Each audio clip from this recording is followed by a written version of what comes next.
बिस्मिल्लाहिर्रहमानिर्रहीम। जी स्टूडेंट्स, क्या हाल चाल है आपके। उम्मीद है कि आप ठीक होंगे। बेटे, इंतहाई अहम टॉपिक आज का मैं डिस्कस करने जा रहा हूँ, और इस टॉपिक को पेपर के पॉइंट ऑफ व्यू से भी अहम है, बल्कि बहुत अहम है। इसके अलावा केमिस्ट्री के बेसिक कॉन्सेप्ट्स जो हैं वो यहीं से ही ड्राइव किए जाते हैं। तो इसको इसलिए इसे बहुत अहम तरीके से सुनिएगा और समझने की कोशिश कीजिएगा। बेटे, मेरे आज का टॉपिक आयोनाइजेशन एनर्जी है, बल्कि इससे जो रेलिवेंट दो चार टॉपिक हैं ये जो ऊपर इन्होंने लिखे हैं, ionization energy, electron affinity and electronegativity, ये तीनों ही इम्पॉर्टेंट तीन टॉपिक हैं हर लिहाज से। और तीनों ही बहुत आसान है। मज़े की बात ये है, अगर आप थोड़ी सी भी तवज्जो देंगे तो इनको समझना कोई बहुत ज़्यादा मुश्किल काम नहीं साबित होगा। बेटा, मैं समझाने की कोशिश करता हूँ। आयोनाइजेशन एनर्जी क्या है? अगर आपने मेरा आज का लेक्चर सुना हो जो ऑनलाइन था, तो इसके अंदर मैंने इसका कोई इनिशियल हिस्सा डिस्कस किया था और इस चीज़ को समझाने की कोशिश की थी, और मैंने ये अर्ज़ किया था कि आप बाकी जो थ्योरेटिकल स्टेटमेंट्स हैं वो मैं आपको यहाँ पे बता दूंगा। ऑनलाइन लेक्चर में मैं इसका कंसेप्ट और डिस्कस कर चुका हूँ पूरी आयोनाइजेशन एनर्जी को। सिर्फ यहाँ से रीड आउट करवाना मकसद है, आपको पता चल जाए कि कहाँ पे क्या चीज़ें याद करनी थी। अब जो बच्चे ऑनलाइन क्लास में नहीं आते उनको चाहिए कि वो आएँ, क्योंकि इस तरह वो पूरी इन्फॉर्मेशन हासिल नहीं कर सकते, और ये कोई एक अच्छी बात भी नहीं है। तो मैं उम्मीद करता हूँ कि अगली क्लास में आप प्रेजेंट होंगे। मैं सैटरडे को आप सबको ऑनलाइन क्लास में देखना चाहता हूँ बेटे, कि हम अगले आर्टिकल्स को अच्छे तरीके से समझ सके। मैं हर चीज़ यहाँ पे समझा नहीं सकता। ऑनलाइन ये होता है कि मैं आपसे पूछ के और एक क्लास वाले माहौल में बैठ के हम चीज़ों को डिस्कस कर सकते हैं। तो इसलिए आपकी मेहरबानी होगी कि आप क्लास में तशरीफ़ ले आया करें। अब हम टॉपिक की तरफ चलते हैं। Ionization energy. आयोनाइजेशन एनर्जी क्या है?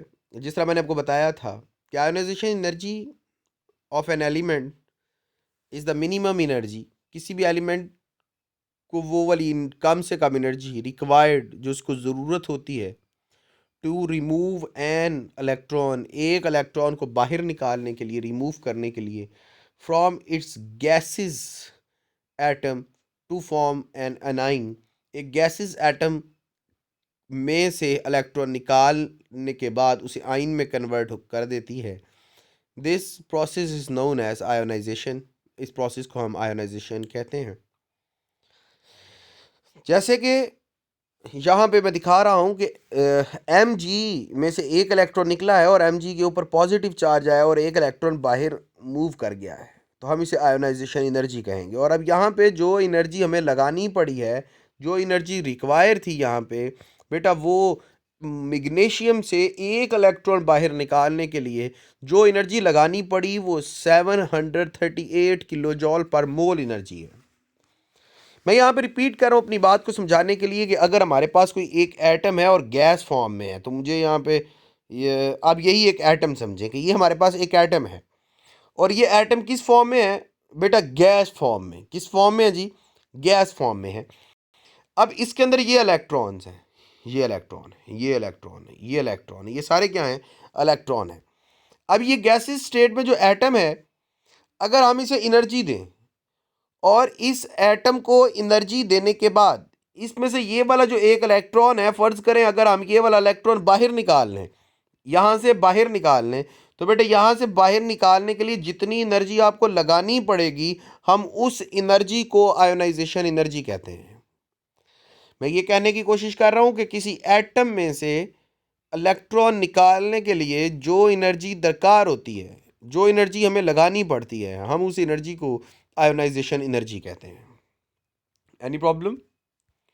अच्छा बेटा जी, ये प्रोडक्ट टेबल है। यहाँ पे डिफरेंट वैल्यू की एलिमेंट्स की आयोनाइजेशन एनर्जी निकली हुई है। फर्स्ट और ये सेकंड आयोनाइजेशन एनर्जी में क्या होती है मैं भी बताऊंगा, लेकिन अभी सिर्फ आयोनाइजेशन एनर्जी को समझें। कि ये जो हाइड्रोजन है इसमें से एक इलेक्ट्रॉन निकाल लिया जाए, ये फर्ज करो एक हाइड्रोजन का एटम है और इसमें से एक इलेक्ट्रॉन निकाल देते हैं तो इसको आयोनाइजेशन एनर्जी कहते हैं। ये यहाँ पे मैग्नीशियम है जिसकी एग्जांपल हमने ऊपर डिस्कस किया है, ये सोडियम है, ये लिथियम है। अगर हम इनसे एक एक इलेक्ट्रॉन बाहर निकाल लें तो उस इलेक्ट्रॉन को निकालने के लिए जो एनर्जी हमें रिक्वायर होगी, हम उस एनर्जी को आयोनाइजेशन एनर्जी बोलेंगे। Any problem? Is it clear? अच्छा जी, आगे चलते हैं। अब इसको थोड़ा सा वो एक्सप्लेन करने की कोशिश करता है। In the gaseous phase the atom and ion are isolated, कहता है एटम और आइन अलग-अलग हो जाएंगे, and are the free from all external influence, के हर किस्म की इंटरनल जो ताकत है उससे बाहर आ जाएंगे। Thus the ionization energy is the quantitative measurement of the ability of isolated atom, कहता है आयोनाइजेशन एनर्जी जब आपने एटम अलहदा कर लिया है तो फिर उसको मेजर करना आसान है। वो कहने की कोशिश ये कर रहा है कि अगर आपके एटम गैसेस फॉर्म में नहीं है और वो एक दूसरे के साथ जुड़े हुए हैं तो बेटे अब अगर आप उनके ऊपर एनर्जी लगाएंगे तो आप सही तरह से एनर्जी मेजर नहीं कर सकते कि कितनी एनर्जी इलेक्ट्रॉन निकालने में लगी है, क्योंकि एनर्जी का कुछ हिस्सा एटम्स को अलहदा करने में भी लग जाएगा, एटम एक दूसरे से अलहदा होने में भी ले लेंगे, इसलिए हम उनको अच्छी तरह से आयोनाइजेशन एनर्जी को मेजर नहीं कर सकते। अगर हमने आयोनाइजेशन एनर्जी को सही तरह से मेजर करना है तो फिर मेरे बच्चे हमें क्या करना होगा कि हमें एटम को गैसिस फॉर्म में यानी कि आइसोलेटेड फॉर्म में रखना होगा और फिर हम उससे इलेक्ट्रॉन बाहर निकालेंगे। अब बेटे factor affecting the ionization energy, ये कौन कौन से फैक्टर्स हैं जो आयोनाइजेशन एनर्जी के ऊपर अफेक्ट करते हैं, तो मैं यहाँ पे डिस्कस कर देता हूँ।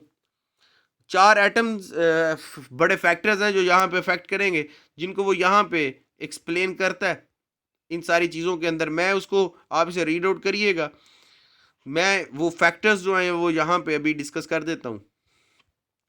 Atomic radius of an atom, तो यहाँ पे सिर्फ एक बात याद रखें, अब अगर किसी एटम का एटॉमिक रेडियस यानी कि एटॉमिक साइज, किसी एटम का अगर रेडियस साइज ज्यादा है तो आयोनाइजेशन एनर्जी कम होगी, यानी कि उसमें से इलेक्ट्रॉन निकालने के लिए हमें जो एनर्जी है वो कम लगानी पड़ेगी। जितना किसी एटम का साइज बड़ा हो जाएगा उससे इलेक्ट्रॉन निकालना उतना ही इजी हो जाएगा। जब हम टॉप से बॉटम प्रोडक्ट टेबल में मूव करते हैं, यहाँ पे ये दिखाया गया है कि अगर ये आपका प्रोडक्ट टेबल है तो यहाँ से ऊपर से नीचे की तरफ आए, बल्कि मैं ऊपर वाले प्रोडक्ट टेबल को ले लेता हूँ, ज़्यादा क्लियर समझ आएगी। हाइड्रोजन से भी इलेक्ट्रॉन निकाला जा सकता है, लिथियम से भी निकाला जा सकता है, सोडियम से भी, पोटाशियम से भी, रेबेडियम से भी, ये सारे एलिमेंट से इलेक्ट्रॉन बाहर निकाले जा सकते हैं, ये वाले जो मेरे पास हैं। लेकिन बेटे जब लिथियम से निकालेंगे तो हमें ज़्यादा एनर्जी दरकार है, और सोडियम से निकालेंगे तो हमें कम एनर्जी लगानी पड़ेगी, पोटाशियम से निकालेंगे तो हमें एनर्जी और कम लगानी पड़ेगी। बेटा उसकी वजह क्या है कि ऊपर से नीचे आते हुए आयोनाइजेशन एनर्जी डिक्रीज होगी, क्योंकि साइज बढ़ रहा है। टॉप से बॉटम आते हुए, ऊपर से नीचे आते हुए एटम्स के साइज बढ़ जाते हैं, और जब एटम के साइज बढ़ जाते हैं तो इलेक्ट्रॉन का निकलना आसान हो जाता है। तो जब इलेक्ट्रॉन का निकलना आसान है तो हमें कम एनर्जी लगानी पड़ेगी इलेक्ट्रॉन को निकालने के लिए, इसीलिए हम कहते हैं कि ionization energy are decreases in the group के अंदर, यानी कि ऊपर से नीचे आते हुए आयोनाइजेशन एनर्जी डिक्रीज होती है। क्यों? क्योंकि साइज ऑफ एटम इंक्रीज होते हैं। जब साइज ऑफ एटम इंक्रीज होते हैं तो इलेक्ट्रॉन का निकलना आसान हो जाता है। लेकिन अगर हम लेफ्ट से राइट की बात करें, इस तरफ को मूव करें लेफ्ट से right, lithium, beryllium, boron, carbon, nitrogen और ऑक्सीजन, सोडियम, मैग्नीशियम, एल्युमिनियम, इस तरह को अगर मूव करें लेफ्ट से राइट, तो याद रखें लेफ्ट से राइट हम जब जा रहे होते हैं तो एटम का साइज कम हो रहा होता है। जब एटम का साइज कम हो रहा है तो उससे इलेक्ट्रॉन निकालना मुश्किल हो रहा है। जब इलेक्ट्रॉन निकालना मुश्किल है तो हमें एनर्जी अब ज़्यादा लगानी पड़ेगी। जब एनर्जी ज़्यादा लगानी पड़ेगी तो हम कहेंगे आयोनाइजेशन एनर्जी क्या है? ज़्यादा है। इसका मतलब है लेफ्ट से राइट जाते हुए साइज ऑफ एटम क्या है? डिक्रीज हो रहा होता है, और साइज ऑफ एटम डिक्रीज होगा तो बेटे आयोनाइजेशन एनर्जी इंक्रीज होगी। यानी कि एटॉमिक रेडियस का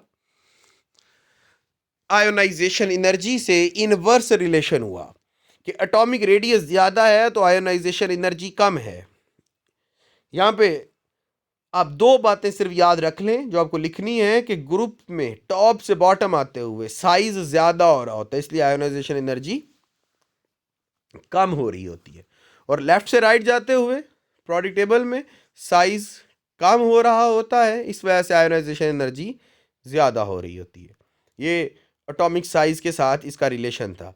यानी कि आप ये कह सकते हैं कि एटॉमिक साइज़ जो है ये आयोनाइजेशन एनर्जी के इन्वर्सली प्रोपोर्शनल है।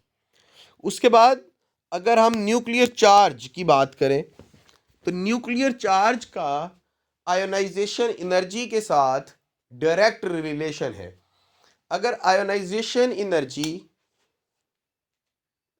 ज़्यादा उस वक्त लगेगी जब चार्ज ऑन न्यूक्लियस जो है वो ज़्यादा होगा, न्यूक्लियर चार्ज ज़्यादा होगा।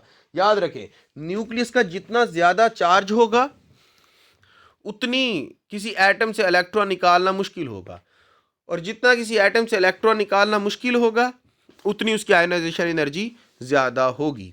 Any problem? मैं अर्ज़ ये कर रहा हूँ कि न्यूक्लियर चार्ज का आयोनाइजेशन एनर्जी के साथ डायरेक्ट रिलेशन है। अगला है शील्डिंग इफेक्ट। तो बेटा शील्डिंग इफेक्ट का आपके आयोनाइजेशन एनर्जी के साथ इनवर्स रिलेशन है। शील्डिंग इफेक्ट ज़्यादा होगा तो आयोनाइजेशन एनर्जी कम होगी, शील्डिंग इफेक्ट ज़्यादा होगा तो आयोनाइजेशन एनर्जी कम होगी, और अगर शील्डिंग इफेक्ट कम होगा तो आयोनाइजेशन एनर्जी ज़्यादा होगी।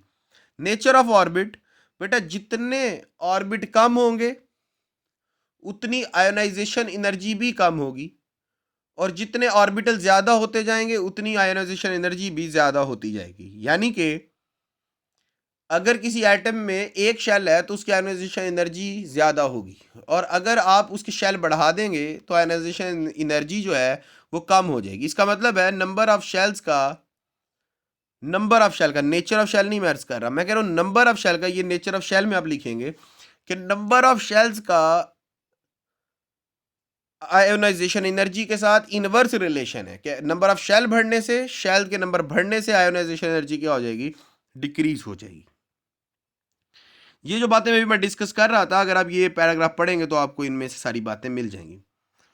अब हम एक और अहम चीज डिस्कस करते हैं, हायर आयोनाइजेशन एनर्जी। बेटा दो तरह की एनर्जी होती है कि अगर किसी एटम में एक इलेक्ट्रॉन था, देखें सबसे पहले मैंने मैग्नीशियम की एक एग्जांपल डिस्कस की यहाँ पे, इससे एक इलेक्ट्रॉन निकाला है।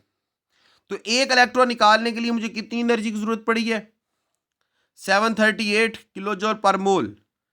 लेकिन अगर मैं इससे दूसरा इलेक्ट्रॉन भी निकालना चाहता हूं, मेरी बात समझिएगा, मैग्नीशियम में जब मैंने पहला इलेक्ट्रॉन निकाला तो जो एनर्जी दरकार हुई वो कितनी थी? 738 किलो जूल पर मोल। लेकिन जब मैं इसी मैग्नीशियम से, ये जो आयन बन चुका है जिसे एक इलेक्ट्रॉन निकल चुका है, अगर इसी से दूसरा इलेक्ट्रॉन निकालना चाहूं तो उसे मैं सेकंड आयोनाइजेशन एनर्जी कहूंगा।